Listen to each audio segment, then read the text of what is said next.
When I was 17, I worked in a large mall at Vans.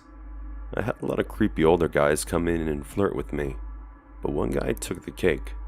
One day I was working the usual busy as hell Saturday nights, and there was 4 very tall men that asked for my help getting shoes. I worked at an outlet, so the store was large with tall racks. The mall I worked in was extremely popular amongst locals and tourists alike. The mall has some history behind being a sex trafficking hotspot for context. So anyway, the men said that they were from Nigeria, and they were pretty chill at first until they began to flirt. One man kept saying he has his son in Nigeria, and asked if I wanted to wed him. I laughed because I thought he was joking, but suddenly he looked extremely offended. I was awkward and began talking about the shoes, but the man interrupted me, saying how great his son was and that I would make a great wife. At that point I grew uncomfortable because I didn't want to be rude, so I asked for a coworker to come over to take care of them while I went to the bathroom. Everything was pretty normal for the remainder of the shift. I clocked out and was waiting for my dad to come pick me up. I usually walked around the halls of the mall as I waited. The music was soothing and all was calm. I walked past the restroom hall and saw a figure standing in my peripheral. I glanced and saw that it was the 4 men from earlier. I was in full-on panic mode at that point, but I played it off. I smiled at them softly and kept walking so they didn't think I was being rude. Sure enough, they began to follow me. I picked up my pace hoping to find other people walking around, but there was no one. I was speed walking, but the guys were keeping pace with me. My thoughts were to just go to the bathroom so I could lose them, so I entered the next room hall and walked in slowly thinking I had lost them, but soon after I heard pounding footsteps in a hurry. I looked back and they were coming right after me. I didn't think the bathroom was an option anymore, and I started yelling for help. I ran straight for the employee corridors of the mall. Right when I got through the doors, the security guard met me on the other side. I bumped into him and never felt more relieved in my life. The men took off the other way, and the guard let me stay in his office until my dad came. Thank God for the guard. If he wasn't there, I probably wouldn't be writing this right now. As for those guys, let's not meet.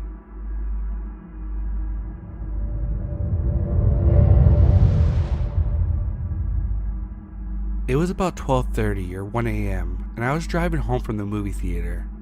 My friends and I had just watched The Conjuring, which put my mind in a creepiness-fueled, hyper-aware state. I was driving through the downtown in my not small, not big town, and downtown is kinda like an old, historical-looking district. Usually, there are very large crowds of people outside of this one downtown bar called The Grove, but it was raining and drizzling. Even though it was raining, it was a Saturday night, and I live in a part of Florida where people learn not to care about light rain, so I was a little surprised to literally see no one. No one but this lone woman. I'm at a red light next to the Grove, and I see this lone woman standing at the edge of the intersection that I'm stopped at. She's not moving, she's just standing on the sidewalk to the right of me, staring about 45 degrees up into the sky, in the direction that I am currently headed at. I look at her as the light changes to green and I drive past. I drive slowly, almost hoping for her to look down and make eye contact because the way she was staring upward was confusing and discomforting. She doesn't look down at me though. She just keeps staring upward down the road that I'm driving on. So I pass her and just think to myself, that girl's freaking weird. Whatever. I hope she's okay to get home, or something like that. I had driven down the road several blocks, still thinking about how weird the girl was. Then I see a man standing alone on the sidewalk to the left of the road that I'm on, almost perfectly mirroring the girl. The man is standing there completely staring up in a 45-degree angle into the sky, but he's looking directly in the direction of the girl.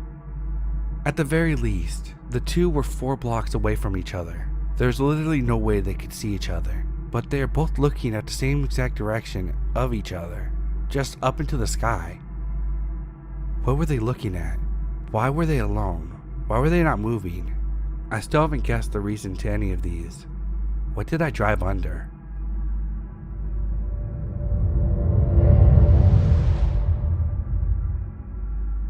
Last year I went to a Super Bowl party, hosted by one of my dad's work friends.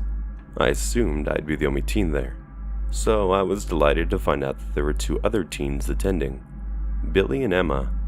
The three of us went to a separate room to hang out.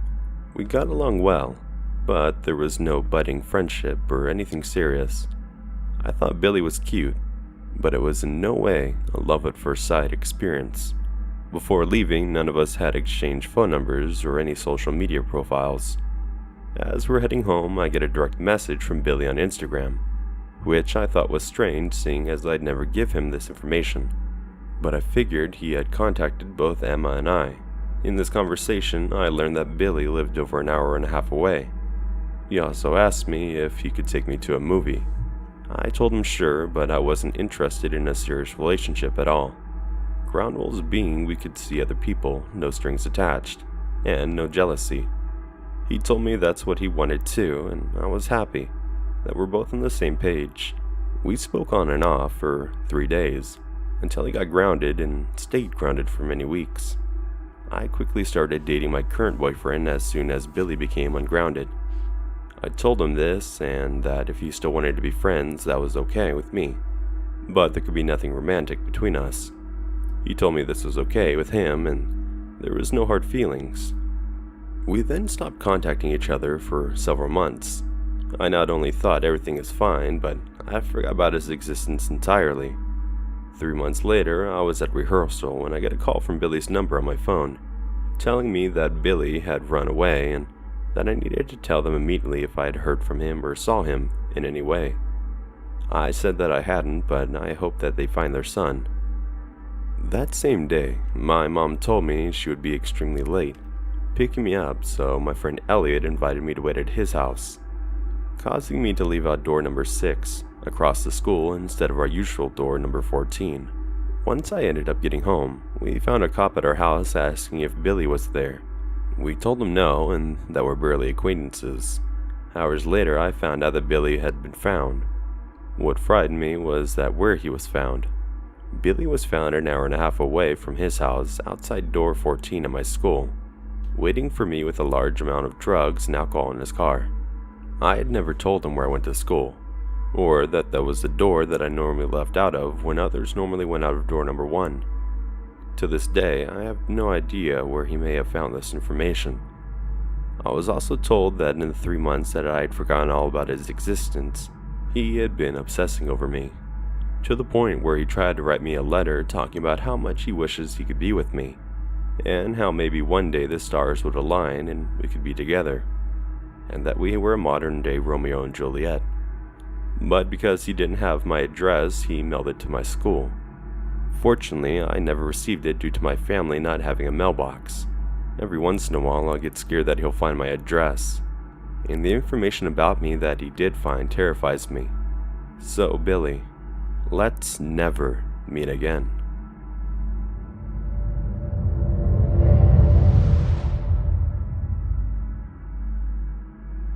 I was 7 years old. My brother was about 10. It was well past our bedtime when our mom woke up off the couch and put us to bed. Our dad worked construction out of town back then, so it was often just us three at the house for weeks at a time. Up the stairs and immediately to the right was my parents' bedroom. Going left put you in the middle of the hallway. Taking another left down the hallway led you to my brother's room. The opposite end was my room, which was also across the hall from our upstairs bathroom. At either end of the hallways are window doors we always kept locked and rarely used. The door on my end led to a balcony overlooking our front yard, and the door on my brother's end opened to the back porch as the house leans on a small hill. My brother and mom are both in the habit of waking up in the middle of the night to use the bathroom. I only knew this because I was always a light sleeper and they just couldn't help flushing with the door wide open. This night, however, my brother stopped on his way back to his room and came back towards the bathroom. I'm gonna try to go pee before I go to bed. The past few nights I've been too afraid to walk to the bathroom. I keep seeing a man wearing stripes at the end of the hallway. I don't know if my mom wrote it off as my brother telling ghost stories, or trying to scare me, or she was just half asleep and didn't catch it, but she didn't react to my brother's confession at all. I, on the other hand, was terrified by it. The fear of seeing a ghost like that at the end of the hallway through the windows is the reason why I started running up the stairs to my bedroom at night. Years later, when I was about 18, my mom and I were having a conversation in the car about the dog we had for a very short time when I was little. We were sharing stories about Mac's tendencies towards destroying my shoes and other unruly behaviors when my mom blurted out, "Do you remember that time when I opened the front door for the cops and Max ran inside the kitchen and started tearing open the bag of dog food we had?" This really caught me by surprise because in all the 10 years I lived in the house, we never once called the cops. I asked her what she's talking about and she looked equally surprised as if she just revealed something by accident. "Oh, that's right, I never told you because you were too young at the time." So one night I woke up hearing noises outside my window. When I looked, I saw a man staring into my bedroom. She went in to describe how turning on the light caused him to take off running and how she grabbed my dad's pistol before calling the cops. I can't remember all the details I gave them back then when they showed up. It was a tall white male wearing a striped shirt and jeans, short dark hair, something like that. They said it matched the description of a man they were looking for in the area. It turns out that he had escaped jail on a murder charge. I know it sounds obvious hearing those stories back to back, but it wasn't until a few years ago, in my mid-20s, that I pieced it together that my brother had unknowingly warned us about a murderer who spent multiple nights casing our home.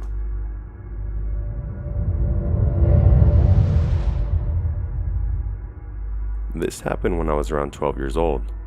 It was in the middle of the night at my house. My dad would work the graveyard shift at his work. Since it was the weekend, I had stayed up most of the night. It was somewhere between midnight and 1 a.m., and my dad had told me to lock the doors and go to sleep, which I did. I went to my room and finally went to sleep, but only for about an hour. At around 2 a.m., I woke up to the sound of knocking on my back door. It scared me awake. After taking a few moments to process what I had heard, I decided it was probably just my dad knocking on the door. Maybe he had forgotten something. Me being really exhausted, I knew he had a house key on him, so I just told myself he'd unlock the door himself. But the knocking continued. It was pretty creepy. Then the next thing I knew, the knocking stopped, and then it started again, but at a different location. Someone was knocking on the window in my kitchen. I continued to assure myself it was my dad. I didn't understand why he couldn't just unlock the door himself. He always had a key on him. I felt pretty freaked out, so I wasn't answering the door. If anything, my dad would call me to open the door on my phone, which was next to me. The knocking started again at another window. I was terrified now, too scared to go up and check who was out there. The knocking wasn't stopping, and the next thing I know, the knocking moved to my front door, at a harsher level too. That's when it hit me that I couldn't move. I was frozen in fear. I couldn't scream or talk, or move any muscle. My heart was dropping as the knocking moved to another window, closer and closer to my bedroom window, where my curtains were see-through. I still could not move. I don't know what to say or do. I could only stay out as my fear consumed me. I moved my eyes over to the window and my heart stopped when I saw a man peering through my window. A tall man with a dark ski mask. I could hardly make out the details because it was so dark, but I think his mask had some sort of skeleton design on it. He tilted his head slightly. I tried to scream, but nothing came out. I closed my eyes hard and started telling myself it's not real, over and over again. I opened my eyes and there's no one there. I sighed a relief until I heard a loud whispering tell me, "I'll cut you." Everything suddenly stopped. I couldn't finally move again not long after. I really couldn't sleep anymore that night. It didn't feel like a dream. I've never experienced paralysis before, and everything felt so real. I don't know what had happened, but I pray that I never have to have that experience again. It was one of the most frightening moments in my life that I've ever dealt with. I think it was real. I was home alone that day, so nobody could back me up. But the following morning, I asked my dad when he came home from work if he had came back earlier that day and knocked on the doors and windows. he didn't.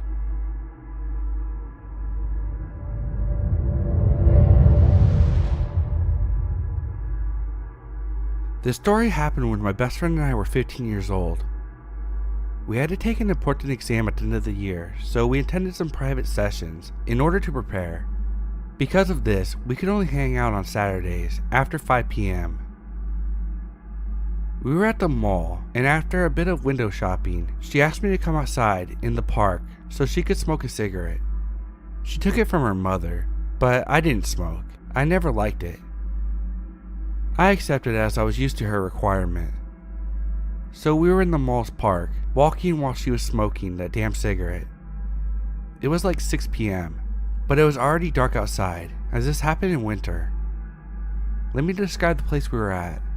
This was a large park full of trees and big rectangular shaped bushes. On the side aisle, there were some restaurants, a full 10-meter gap, an exit to a dark street, and to the parking lot.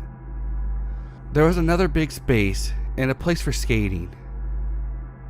We thought we were 100% safe as we were still walking on the mall's property. We arrived near a strange exit when a man about 5'9" approaches and asks us for a cigarette. My friend tells him that she doesn't have any more cigarettes, that she got it from someone else too. He seemed like he was in his late 40s, was unshaved, and wearing a red hood, which almost covered his eyes. I tell him that we have to go, to which he responds with some incoherent words. We both knew something was off, so we took a step back. "Why are you scared? I won't do anything to you," he said as he was still approaching. "Don't worry, I meet a lot of girls like you," he said, then started to mumble another word under his breath that we couldn't understand. We didn't know what to do. We didn't know if he had any weapons. Behind us was a big bush. In front of us was him. If he chose to run in different directions, he would be able to catch at least one of us and take one of us with him. There weren't many people, but the ones who were passing by didn't seem to care about our terrified looks. My friend started to repeat that she was sorry, but she couldn't help him. And I think one of the passerbyers heard her. Fortunately, a man about 6'3" that looked a lot younger and stronger than the creep stopped and asked why he was bothering us, but wasn't given a response. My friend took the chance, crushing the cigarette with her foot as quickly as possible, and started running. I, as a complete idiot, remained frozen for a few more seconds and looked into our savior's face, then started sprinting. We didn't stop running until we were sure that he couldn't see us anymore.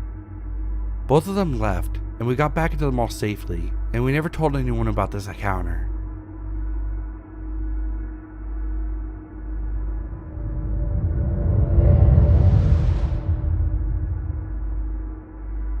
This happened to me, 23-year-old female, and to a good friend Jenny.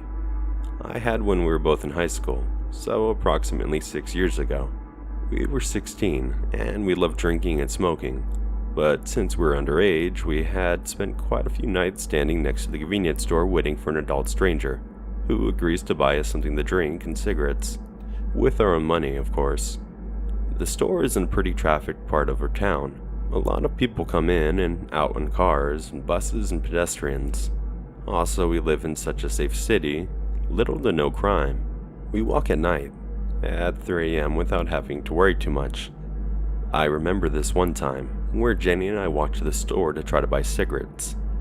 It wasn't too late in the evening, when we succeeded and sat on a bench next to the store for a smoke, when a strange man looks at us, parks his car and exits the driver's seat to open all of his car doors and stand there, weirdly staring at us at different parts of his car. At the floor, he looked like he was in his late 50s, frizzy white hair and eyes that looked extremely unaware, but nothing frantic or anything. Now, I don't know if most girls are like this. I know I'm not, and my logic says that we shouldn't be like this for the most part. But I seem to attract girls who are very engaging when a person who screams stranger danger approaches them. Creeps, weirdos, men who just awkwardly disturb us, just to hit on one of us, even though none of us is interested. Somehow, every good girlfriend I've had this weird, annoying, and may I say, unsafe habit to entertain this harasser. The man felt incredibly off to me, and I remember Jenny looking at him, then me in a confused look when he walks towards us, a few meters from his car and with all the doors still open. He stood like 2 meters from us and about a meter from his car. Started a babbling monologue about how he had lost his phone inside his car. He thinks, perhaps underneath his seat. Damn, my heart is beating fast just from thinking about this. He didn't give us a second to respond before asking for us to look for it with him. Jenny stands up and starts walking to his car. I don't know much about cars. It's a pretty old gray standard vehicle. Not a van or anything, but I yelled, "Jen, what the hell are you doing? Don't go inside a stranger man's car." The man noticed my distraught, and Jenny says, "I'm not getting inside. I'm just looking from the outside with a flash camera." He says, "No, please just look inside to find it." She put maybe 1 foot inside, but I gave her a look and tried to entertain the situation and mostly him so he wouldn't notice that she was inside his car behind him. So I asked the man, "Why do you think your phone is underneath the seat?" "I was driving here and I heard it ring somewhere inside the car. When my daughter called, I thought it might be inside my pocket." "And it isn't?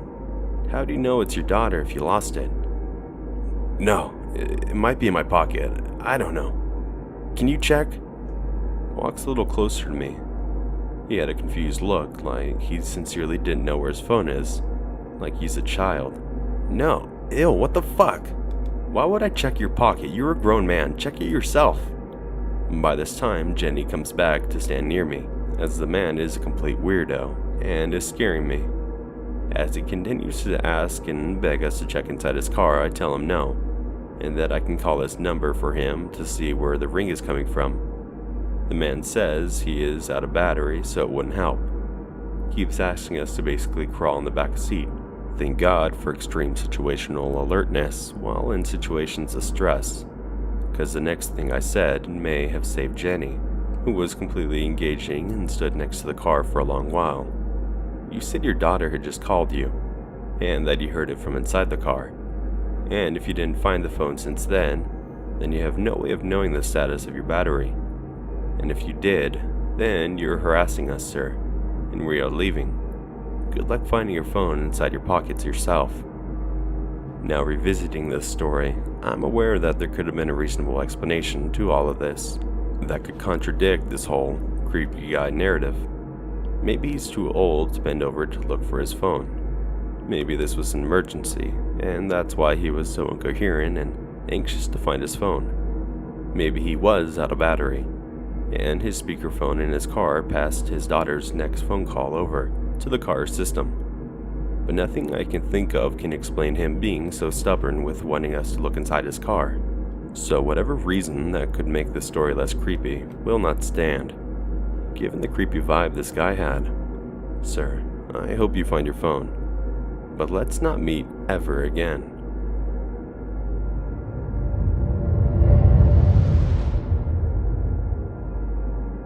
This happened last Friday, and I'm still stumped. For reference, I am a male in my late 20s and live with my girlfriend who is currently away on business. I work for a large financial institution in the UK and often work very late, as I hate bringing work home. For some background info, we bought our current house a few weeks ago, and during the move-in process, I was away with work, leaving it down to my partner and a few friends. My car has also recently had a complete electronic failure, so we are down to using just her car. The house itself is located in a small gated community off the country road on the outskirts of an upmarket town in the UK. It's surrounded by woodlands, and if you didn't live there or know someone that does, chances are you wouldn't have heard or even knew it existed. In total, there are 8 houses in the community, and the main gate gives access to the first 6, where my house is located, and there's a further 2 gates at the top of the road, which lead to 2 very large mansion-style houses. The houses, which haven't got individual gates, are about 100 feet away from each other, and have enclosed rear gardens, and the neighbors are all business type, who are very often at work and keep to themselves.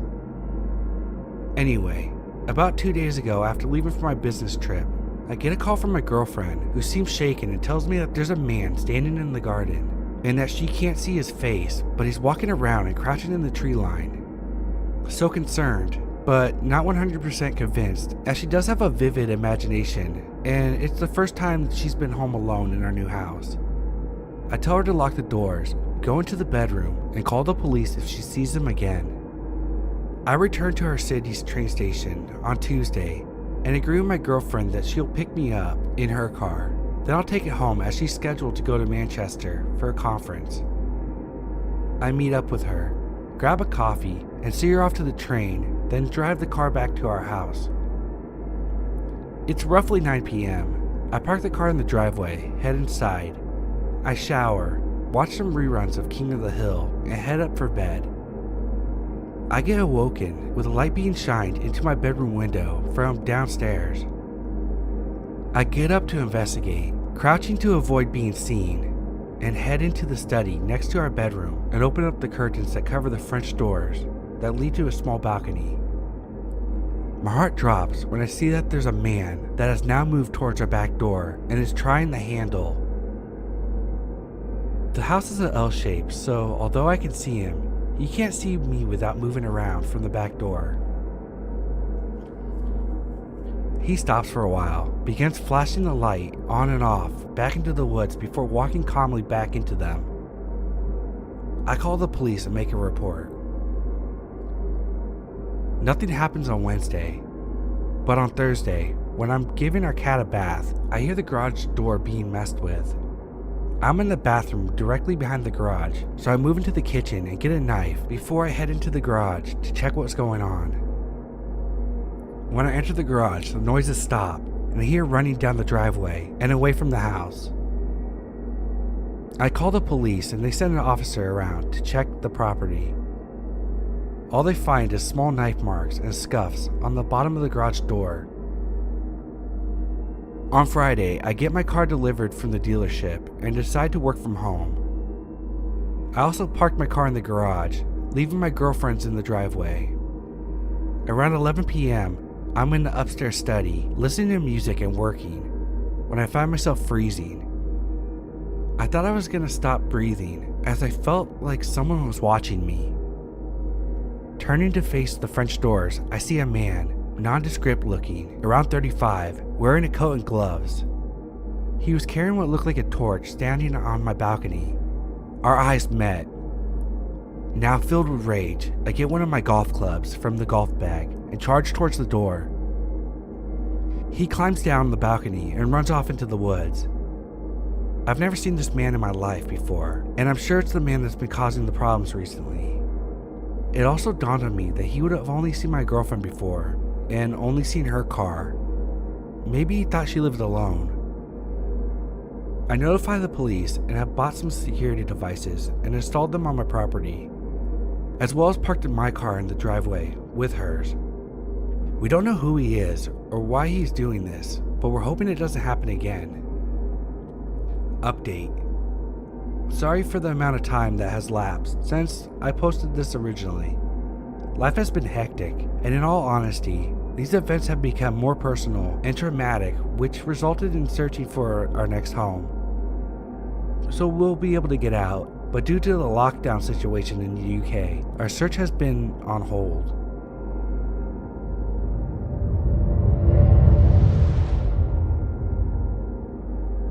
When I was 18, I was living in a small town. I was friends with the ratty skaters around, and they helped me connect with this dude that sold me weed. He was around 30 at the time and gave me pretty good deals, and lived nearby. I wasn't driving at the time, so it was convenient for me. His name was Max. Max has always struck me as a weird dude, but I honestly quite liked his weirdness. Not in a romantic way or anything, but I like weird people. We had normal buying interactions that never lasted more than 10 minutes. Buy some pot, smoke a bowl, that's it. He'd often tell me he could drop it off at my house, but I never let him know where I lived because, as I said before, He was weird. I wasn't afraid of him, but was definitely aware that he and his offers to deliver were weird. One day in May 2018, I was invited to a bonfire by the same ratty skaters that introduced me to this guy. I had no idea that he would be there, nor was it important to me at all. I brought the guy I was dating at the time and said hey to everyone, including Max. We stayed for a couple hours and some of them played some music on their guitars. Nearing the time I was leaving the bonfire, around 11 p.m., Max was getting upset about something and threw his guitar in the bonfire. I didn't know what he was angry or upset about and paid no mind to it. This happened as I was leaving with the guy I was dating. I got home and went to bed. When I woke up, there were paragraphs on paragraphs of crazy text from Max, ranging from 1 a.m. to 5 a.m., like a constant stream of text stating things such as, "You know how much I loved you. You are a cruel bitch." He would go back and forth between saying, "I would give you the world if you let me," and "You really deserve him though."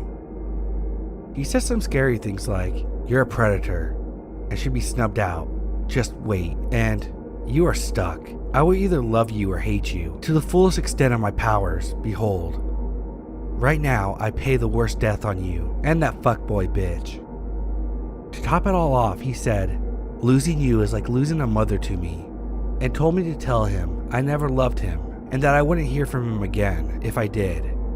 So that's what I did. I said, "I never loved you. Don't message me again," and left it at that. I didn't get a response, nor did I care to get one. Max never expressed any romantic interest, asked me out or anything. This was all out of nowhere, and he was 11 years older than me. I was barely 18. That night, he cut all his hair off and posted naked photos on Facebook, curled up in the fetal position, talking about being a statue of shame. It's as if he had a breakdown, but I had no intent of causing that, and didn't think I would offend anyone by bringing a guy I was seeing. Everyone else seemed to like the guy I brought. About a week later, Max texted me pretty late at night and asked me if I saw the flowers he spread along my sidewalk, saying that he stole every flower in the vicinity of my neighborhood that night. I asked him how he knew where I lived and said I hadn't seen any flowers, so he must have got the wrong house. I also told him he shouldn't do that, as I never felt anything for him, and so on. He told me that he had heard I lived in the same block as another skater guy we were both friends with, and he wasn't wrong. The skater guy I lived by was on the other side of the block, and I never walked that way, so I never saw the flowers. I blocked his number and didn't hear from him again for weeks. Weeks later, I woke up after a rough night and there were loads of flowers on the sidewalk right outside my house, along with a little bouquet at the top of my walkway. I was pissed. I wasn't scared yet, and stupidly, I unblocked his number and texted him asking why the fuck were there so many flowers outside my house. This confirmed that he did indeed know where I lived, and I still to this day feel so stupid for texting him and making it known that after weeks he had found my house. He responded saying, "Sounds nice. 'Twas me." I basically bitch out and block his number again. About a week later, I was out of town and my roommate texted me a photo of a heart with a peace sign inside of it, and my name written under it, drawn in chalk outside my house. When I got back into town, I went to the courthouse and began the process of getting a stalking order against him. When I left the courthouse, I went to Max's work and told him that he needed to stop the behavior and that he was stalking me. He looked me straight in the eyes with no facial expression and said, "If you don't leave, I'm calling the cops." I got angry and said, "Call the cops. I was just talking to them about you." And then I left his work in a rage. Soon after this, I began driving again. I once drove by him and he noticed me. The next day I woke up with my cars covered in flowers. I presented my case to the judge and she put a stalking order in place. He was served with it by police officers, and I thought he wouldn't bother me again. I was wrong. After the stalking order was served, he made several other chalk messages on my sidewalk, left random gifts for me like chalk, and beheaded My Little Pony heads on beer bottles. I always brought these things to the police station, but they said I need to catch him doing it, take a photo, or get him on a security camera. I got a security camera and really hoped I would catch him. It turned out my security camera was stupid. I had to skip through second by second, by hand. It was an impossible task. I was terrified leaving my house at night at this point. I never had my curtains open anymore, and I was so frustrated that my livelihood was being taken away from me. Ultimately, I unblocked his number in hopes that if he would text me, he'd be violating the stalking order. After a few days, it worked. He sent me a weird text saying something like, "Forgive me. We are charming. This is harming. Let us try again." By now, it's September, and he finally goes to jail.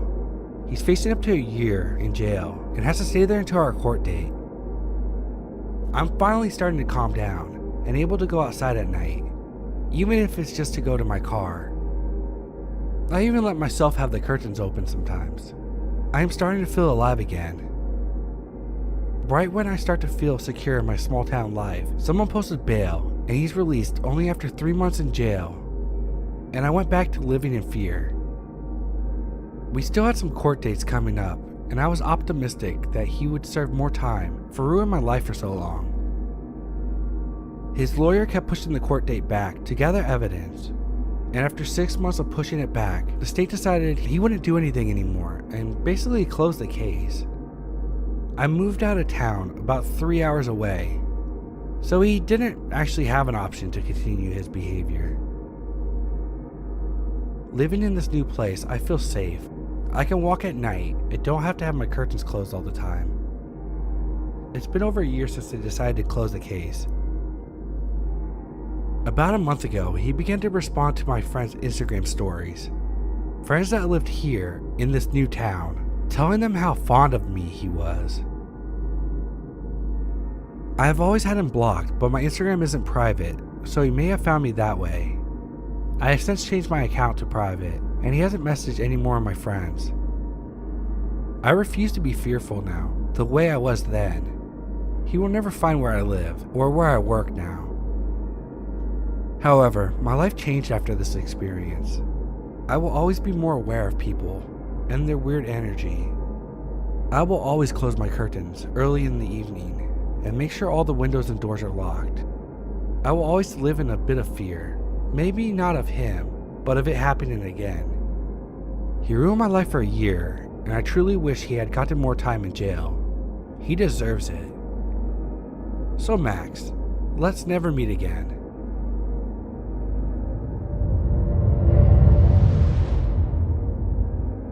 I'm a male.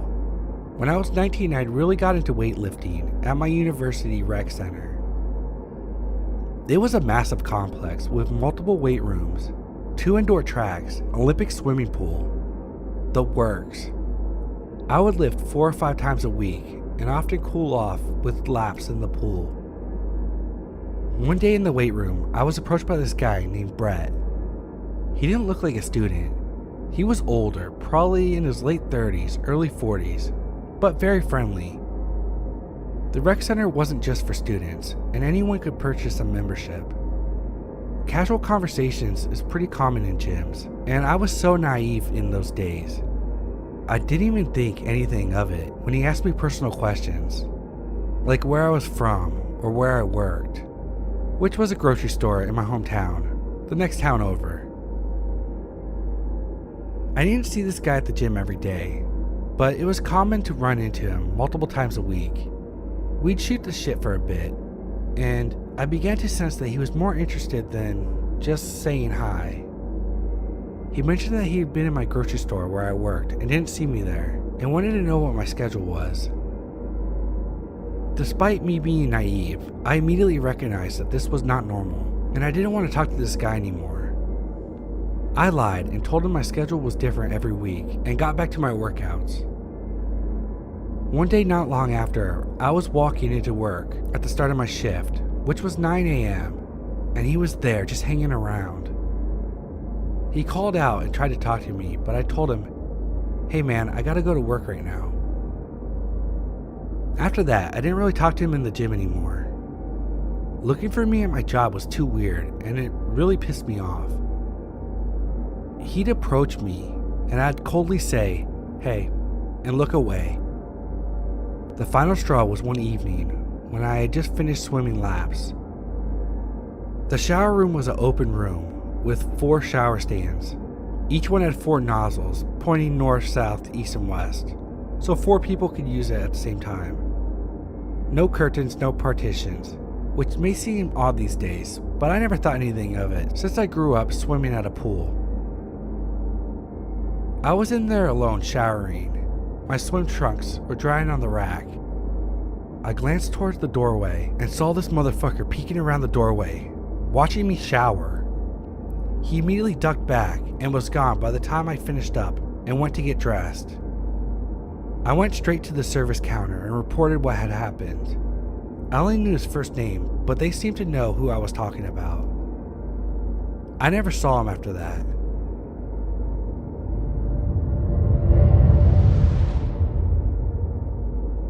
I'm a 19-year-old female, and at the time that this all happened, I was 17. So just to give you some long and necessary background, I was and still am dating a guy named Kyle. That's not his real name, but go with it. We shared a small group of friends. We were all pretty close to each other. We almost did everything together, especially when it involved smoking and doing other hard substances. They were all pretty chill and trustworthy friends, or so I thought. Anyway, one day, 2 weeks before my junior year started, I was hanging out with the group at one of their houses. I just so happened to fall asleep after a while of being there. I woke up maybe 5 minutes later to one of my friends touching my inner thigh. Just a note, I was the only female in this group, and my boyfriend wasn't there when this occurred. When the friend touching me noticed that I woke up, he immediately stopped, and I ran into the bathroom crying. I have been sexually assaulted before, so just going through it again isn't the greatest feeling. A few minutes passed by, and I left the bathroom. I pulled one of my friends aside and told him what happened. His response shocked me. He said he saw what happened, but didn't stop him. I don't know why he didn't, and I guess I'll never know. That same friend told me not to tell Kyle because he didn't want our friendships to be ruined. Well, I obviously told Kyle that night, and he was understandably pissed off. We came to an agreement that we would no longer be friends with them anymore. A few days went by, still avoiding the group, and we would receive a lot of messages from them. But they were shocking and hurtful messages saying that I'm being overdramatic, that it's my fault that it happened. Just act like nothing happened. He didn't really sexually assault me, and so on.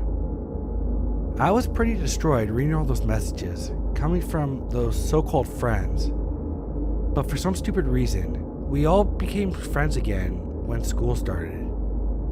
I know what you're thinking. Why would you go back to that shitty group of friends? I guess our only lame excuse is we hate confrontation and we wanted things to go back to normal. I wanted to feel normal again. Well, obviously, it wasn't the best idea taking those friends back, especially the one who touched me, because it started to really affect me mentally. I became super depressed. I developed really bad trust issues with everyone, including my boyfriend. I would constantly have panic attacks throughout the day and started self-harming again. I was extremely suicidal, and I was failing all my classes because I rarely showed up to school. The school attendants and staff had no idea what was wrong with me. I would refuse to tell them and my family. One day came around and I couldn't hold it in anymore. I told my family, and at first they were supportive, but then it changed quickly. I don't really want to go in details, but for a long time, I really felt alone. Later on, around November 2017, my boyfriend did something behind my back with another girl. He didn't cheat on me, he just sold some girl pot. But for some odd reason, I mentally got worse. I just didn't know how to cope with anything that has happened to me. I started mentally abusing my boyfriend, like extremely bad to where he hated himself. Deep down, it made me happy. I wanted someone else to feel pain too, but it got so bad where we broke up twice, but got back together the same time each day. We were in high school. Now fast forward to around February 2018. One night, that's when it happened. I was having trouble sleeping, and it was getting late. I also had school the next morning, so I was getting pretty frustrated. Finally, around 1 a.m., I started dozing off. I found myself awake about 10 to 15 minutes later. I noticed a tall figure standing across the room in my closet. At first, I thought it was my older brother messing with me because he's done stuff like that before. As I tried to say his name, I couldn't. That's when I realized I couldn't speak. I couldn't move. I was paralyzed. So I'm staring at this figure in my closet, wondering what the fuck is happening. The figure starts moving closer to me. Then I notice that it kind of looks like it's floating towards me. I can feel myself panicking, but I can't move or say anything. When the tall figure reaches the side of my bed, I kid you not, it bent over and grabbed my nose. Now I couldn't breathe through my nose or mouth. I'm just staring at this dark figure. Its face was so close to mine, but I couldn't make out any of its features. I felt my heart trying to break out of my chest, my lungs hurting like hell because I couldn't breathe. I legitimately thought I was gonna die, but suddenly I quickly sat up, gasping for air. I looked around my room for that figure, but it wasn't there. I was scared. I was terrified. I didn't know what just happened. I just thought it was the most realistic nightmare of my life. I mean, I guess that kind of thing happens, right? The next morning when my boyfriend picked me up for school, I told him about the realistic nightmare. He said, "That's creepy." And that was that. A few weeks later, I brought it up to my older brother, and that's when he told me that I probably had sleep paralysis. I had no clue what it was, but after hearing the definition and doing some research, I was really freaked out. I read online that stress, anxiety, depression, and other things like that can cause sleep paralysis. I realized that everything that had been happening to me recently played a big part in my sleep paralysis episode that night. I would be lying if I said I didn't have trouble sleeping for a while after that. But I eventually got over it. But every now and then, I get a little nervous to go to sleep. Fast forward to now, 2020. Kyle and I are doing well. Better than ever. We are renting our own apartment. We have 2 cats, and they are absolutely amazing. Our 3-year anniversary is next month, and we're extremely excited. On another note, September 22nd, 2019, I was diagnosed with extreme depression and anxiety disorder, but I now go to therapy and take medication to help with that. I've honestly never felt better and happier. Oh, and in case you're wondering, we no longer hang out with those shitty friends anymore.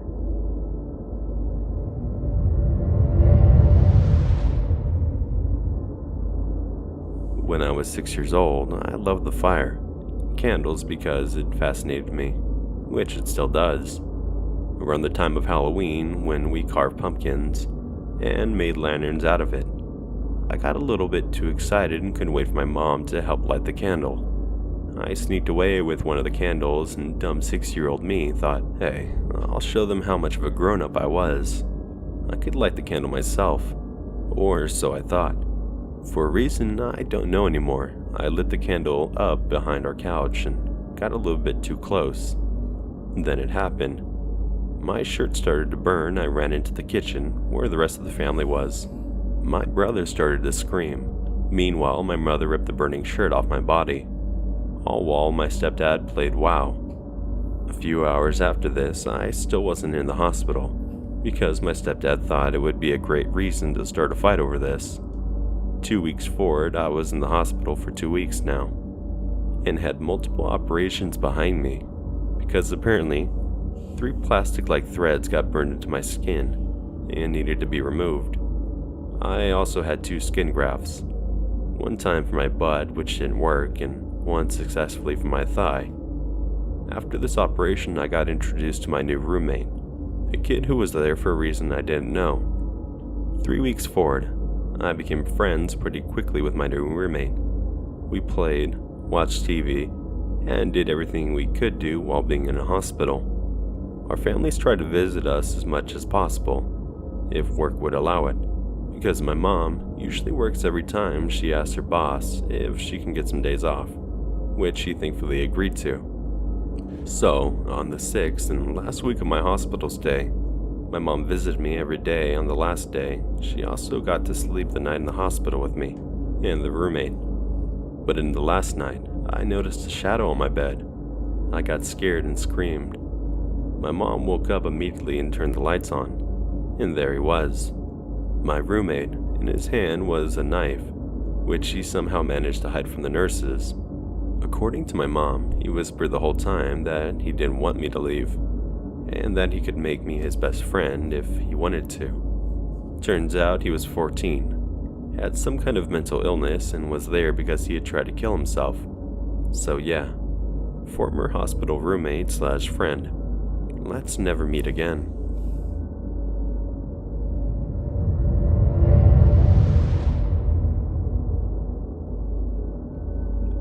This happened to me 12 years ago, when I was a really naive school kid. The more I reflect on it now, the more unsettling it is. I grew up in a small rural community, which was meant to be really safe. Lots of retirees and young families. I'm a trans male, but was a few years away from realizing that at the time, so I just looked like a young girl. My body had developed early, but despite the Jessica Rabbit curves, I was ridiculously baby-faced.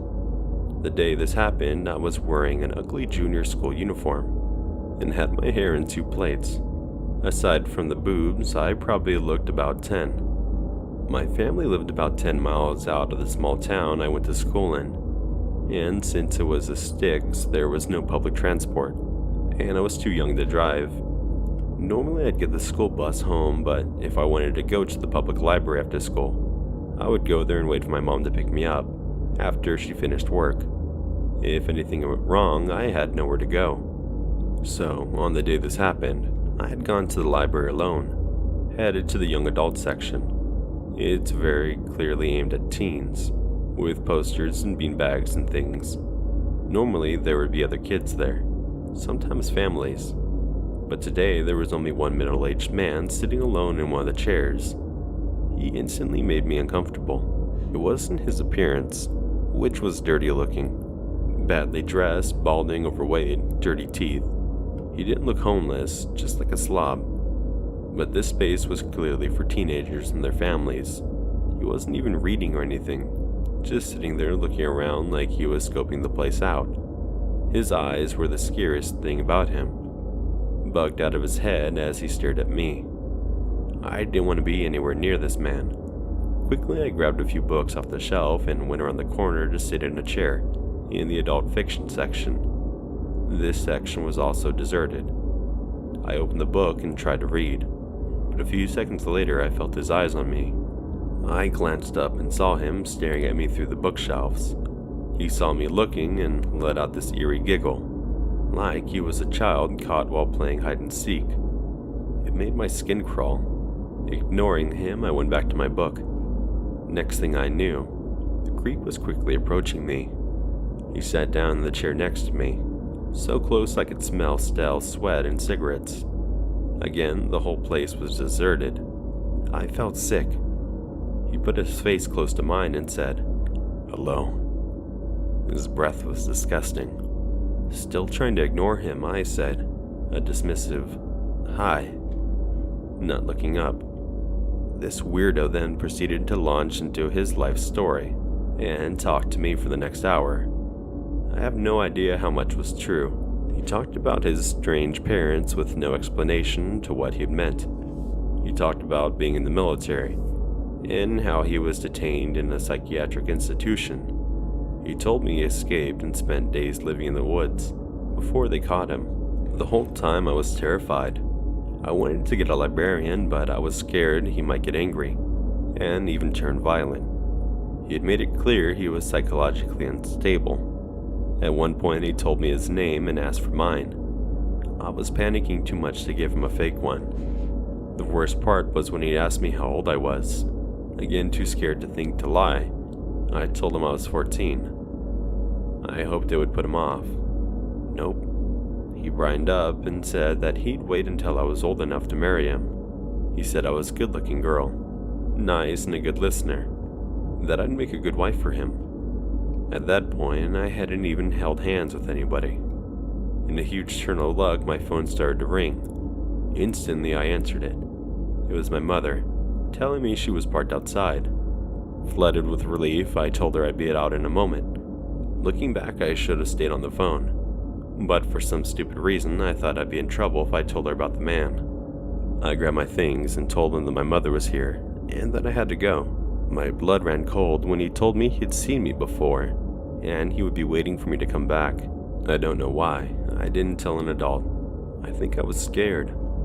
Both of getting in trouble and even more of him getting mad and doing something to me. I was so ill-equipped to deal with something like this, and probably hoped if I ignored it, it would go away. The next day, I did tell some friends at school. One told her mother, who was horrified. My friend had a lot of younger siblings, and they often went to that library. Often we went together, and they had driven me home before. That turned out to be my saving grace. I had no idea what might have happened otherwise. The day after school, my friend and her mother went to the library with other siblings, as they were already planning to do. It turns out this creepy man really had been watching me intently. He was back, and proceeded to approach the family, and ask about me by name. The mother told him he needed to stop harassing young girls, and threatened to call the police. I'm still so grateful to that woman for standing up for me like that. Miraculously, it seemed to work. I never went to the police, but I know I should have. I lived in that area for another 5 years, and never saw him again.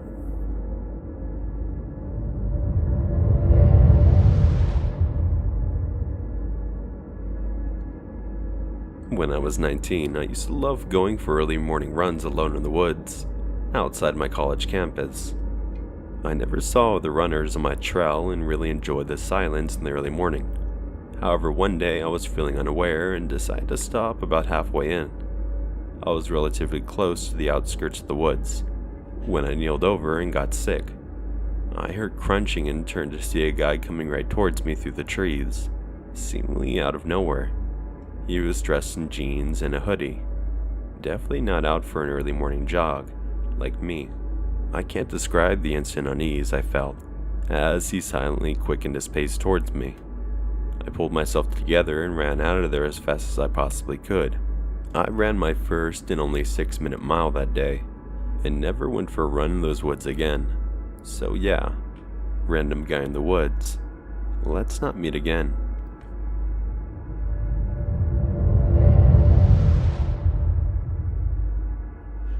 I was, I think, around the age of 7 or 9, when I went to a summer camp. I had no friends in there, but I managed to share a room with 5 other kids. The point is that at the 3rd or 4th night, I was awake because I was peeing myself. But when I go out of bed to the bathroom to urinate, I saw a man standing at the door looking at us. I obviously started screaming out loud. Maybe some people would freeze, but I didn't. I started screaming. The monitors woke up and came running. They finally asked the man what he was doing there, and why he was not leaving. The man didn't move or say anything. He looked at all of us. I know that after that, some monitors started to get scared. I don't remember anything after that. I knew they had thrown him out because the police came, but my mind had erased the rest of the events. I don't know what really happened, but that summer I came home really terrified, and my parents had several problems with me wetting the bed, and not wanting to go anywhere alone. not even to my bedroom. Something dreadful must have happened, because the monitors didn't tell my parents anything about it until years later. Literally, years. What's your opinion? What do you think happened, and why did my mind erase it?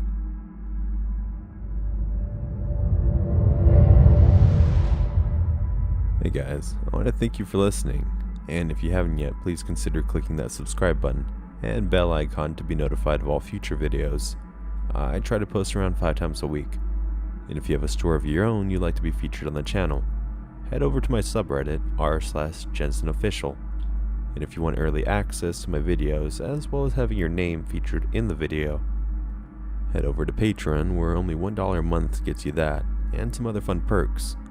I've also got some merch now over on Spreadshirt. I as well offer all my videos and my podcasts that can be found on all major podcast services.